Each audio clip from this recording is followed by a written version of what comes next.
As a pet parent ये हम सब लोगों की जिम्मेदारी है कि अपने बच्चे की छोटी से छोटी बात का हम ध्यान रखें, उनकी छोटी से छोटी नीड का हम ध्यान रखें। इस वीडियो के अंदर हम इसी बारे में बात करेंगे कि कैसे हम अपने पेट की लाइफ को हैप्पी बना सकते हैं।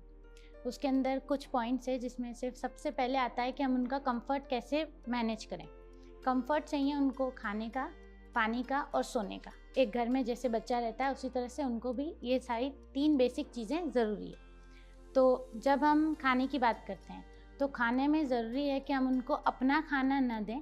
हर चीज़ जो हम खा रहे हैं, नमक खा रहे हैं, प्याज खा रहे हैं, लहसुन खा रहे हैं, ये चीज़ें उनको ना दें, क्योंकि ये चीज़ें उनको आगे चल के नुकसान करती है, उनके अंदर हीमोग्लोबिन को बनने से रोकती है। दूसरी चीज़ ये है कि हम उनको उनके लिए प्रोटीन रिच डाइट दें, जैसे पनीर दे दिया, सोयाबीन दे दिया, ऐसा कुछ दें। और हमेशा इस बात का ध्यान रखें कि उनके खाने का बोल, उनका पानी का बोल, उनका बिस्तर हमेशा एक फिक्स स्पॉट पर होना चाहिए, जिससे उनके अंदर एक मेंटल स्टेबिलिटी आती है कि हाँ, जब मुझे खाना है मैं यहाँ जा सकता हूँ, जब मुझे पानी पीना है मैं यहाँ जा सकता हूँ। कोई रैंडम कुछ नहीं करना है, कुछ सोचना नहीं है, बस एक फिक्स रूटीन है जिस पे वो चल सकते हैं। उससे उनको एक कंफर्ट की फीलिंग आती है। बिस्तर भी आपने देखा होगा कि आपके पेट ज़्यादातर आपके बिस्तर पर सोना चाहते हैं, वो अपने बेड्स को अवॉइड करते हैं।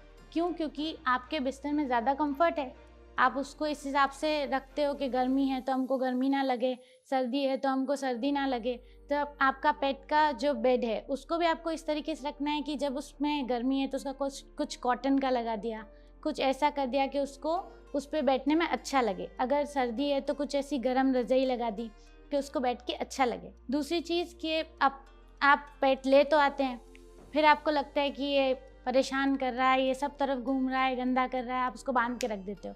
बांधना एक फॉर्म ऑफ क्रूएलिटी है, तो बांधना नहीं है। वो बात समझते हैं, आप उनको ट्रेन करो। अगर आप चाहते हो कि आपके सोफे पर नहीं बैठे तो आप जितनी बार सोफे बैठता है उसको नीचे उतारो, ट्रीट दो। जितनी बार आपके बिस्तर बैठता है नीचे उतारो, ट्रीट दो। तो बच्चे समझते हैं। सेकेंड बात ये आती है कि हम उनकी क्लीनलीनेस कैसे मेंटेन करें।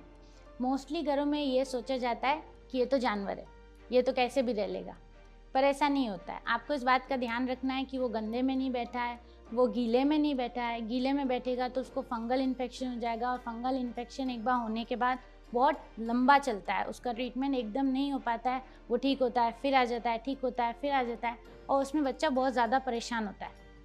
दूसरी चीज़ आपको ये बात का ध्यान रखना है कि उनके खाने के बर्तन, उनके पानी का बर्तन रेगुलरली धुलना चाहिए। ऐसा नहीं कि वो जानवर है तो उसी प्लेट में बार बार खा लेगा, उसको कुछ नहीं होगा, उसको नुकसान होगा, उसको बीमारी लगेगी। पानी का बर्तन बार बार नहीं धुलेगा तो उसको कोई फ़र्क नहीं पड़ेगा, ऐसा नहीं होता। वो मजबूरी में उसमें पानी पिएगा पर उसको अच्छा नहीं लगेगा, तो वो आपके लाइफ में, वो आपके घर में खुश इस तरीके से नहीं रह पाएगा। अगर आपको उसको खुश रखना है तो आपको उसकी हर छोटी बड़ी नीड का ध्यान रखना है, उसकी क्लीनलीनेस का हर तरीके से ध्यान रखना है। उसके बेड को, उसके बिस्तर को, उसके रज़ाई को रेगुलरली चेंज करनी है, धोनी है। जैसे आप अपने बच्चों को रखते हैं उसी तरीके से आपको अपने पेट को भी रखना है। सभी जानवरों का अपना एक फिक्स रूटीन होता है, उनके पास कोई घड़ी नहीं होती, वो बॉडी क्लॉक के हिसाब से चलते हैं। तो आपने जैसे देखा होगा बहुत से जानवर सड़कों पर भी सुबह जल्दी जल्दी उठ जाते हैं। उनको क्या पता कि सुबह हो गई, उनको क्या पता अब रात हो गई, सोना है। घड़ी कोई नहीं देखता, वो अपने अंदर से उस हिसाब से चलते हैं। तो जब आप अपने पेट को 7 बजे सुबह वॉक पर ले जाते हैं तो आपको ये करना है कि आप हर रोज़ उसे फिक्स 7 बजे ही वॉक पर लेके जाएं। ऐसा नहीं कि एक दिन आप 7 बजे ले गए, एक दिन आप 8 बजे ले गए, और या फिर किसी दिन ले ही नहीं गए। इस तरीके से उनके अंदर स्ट्रेस क्रिएट होता है, एंजाइटी होती है, जिससे उन्हें मेडिकल प्रॉब्लम्स भी हो सकती है। जैसे कि हमारे शेल्टर पर है, हमारा लैब्राडोर है एक, उसको वो फिक्स सुबह 5:30 बजे उठ जाता है। और फिक्स ऐसा नहीं कि आज वो 5:30 बजे कुछ हो गया इसलिए उठ गया, वो फिक्स सुबह 5:30 बजे उठ जाता है, उसको उस वक्त पे घूमना होता है। दूसरा हमारा एक पोमेरियन है, वो पूरा टाइम खेलता है, लेकिन फिक्स 7:14 AM पर वो वापस कमरे में आ जाता है। न 7:13, न 7:12, न 7:15, फिक्स 7:14 पे वो रोज़ कमरे के अंदर आ जाता है। वो इतना उसने कहाँ घड़ी देखी, उसका इतना फिक्स बॉडी क्लॉक है कि हाँ अब मुझे वापस जाना है। तो इस तरीके से ये लोग फंक्शन करते, चाहे बिल्ली हो चाहे कुत्ता हो। आप उनका अगर, जैसे कि आपने खाने का टाइम रखा उनका 6 बजे का, अगर आप उसको 7 बजे किसी दिन खाना दोगे तो खाएगा ही नहीं, उसके खाने का टाइम निकल गया। अब आप सोचोगे खा क्यों नहीं रहा है, क्या हो गया, बीमार तो नहीं है, नहीं है, उसका टाइम निकल गया, अब उसको भूख नहीं है। आपको इस बात का ध्यान रखना है कि उनको फिक्स टाइम से हर चीज़ मिले। सबसे ज़रूरी चीज़ है कि आप अपने पेट के साथ में एक इमोशनल बॉन्ड बनाएं। ये नहीं सोचे कि ये जानवर है और ये कुछ नहीं समझता। आप उनसे बात करिए। हमारी मम्मी हमेशा बोलती है कि इससे बात करो, इसको समझाओ, इससे बोलो, ये धीरे धीरे हर बात समझने लग जाएगा। शुरुआत में बच्चे नहीं समझते हैं, 3-4 साल के होने के बाद में वो एक इंसान जितना समझने लग जाते हैं। जैसे हमारे घर में इमोशनल बॉन्ड कैसे बनाते हैं, इसका मैं आपको एग्जांपल देती हूँ। जैसे हमारे घर में हम तैयार होते हैं और हम हमारे डॉग को पूछते हैं कि मैं कैसी लग रही हूँ।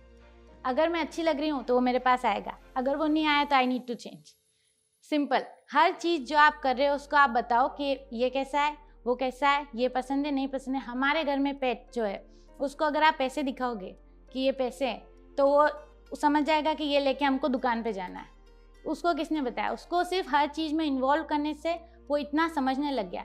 तो हर जानवर अगर आप ट्रीट करोगे तो जानवर इसको हटाओ, ये क्या समझेगा, ये हमारे पार्टी में कूदेगा, केक पे कूदेगा, खाने पे कूदेगा, वो सिर्फ क्योंकि आपने उसको समझाया नहीं। अगर आप उसको समझाओगे तो वो हर चीज़ को आराम से आपके साथ में उसी तरीके से रहने लग जाएगा और इससे क्रिएट होगी इमोशनल बॉन्ड। इमोशनल बॉन्ड जितनी स्ट्रांग होगी उतना ही जब उनको कोई आगे चल के तकलीफ होगी तो आपको पता चलेगा। किसी दिन मान लो वो सुस्त है, वो खाना नहीं खा रहा है, या सिर्फ उसकी आंखों में देखने से भी आपको समझ में आ जाएगा कि इसको कोई तकलीफ है। इमोशनल बॉन्ड की इतनी वैल्यू होती है। फिर इमोशनल बॉन्ड कैसे बना सकते हैं? आप उसके साथ खेलो, उसको वॉक पे ले जाओ तो सिर्फ लीश मत खींचो कि नहीं इधर नहीं जाना उधर नहीं जाना। उसको बोलो मुँह से कि बेटा ये नहीं, बेटा वो नहीं, नो।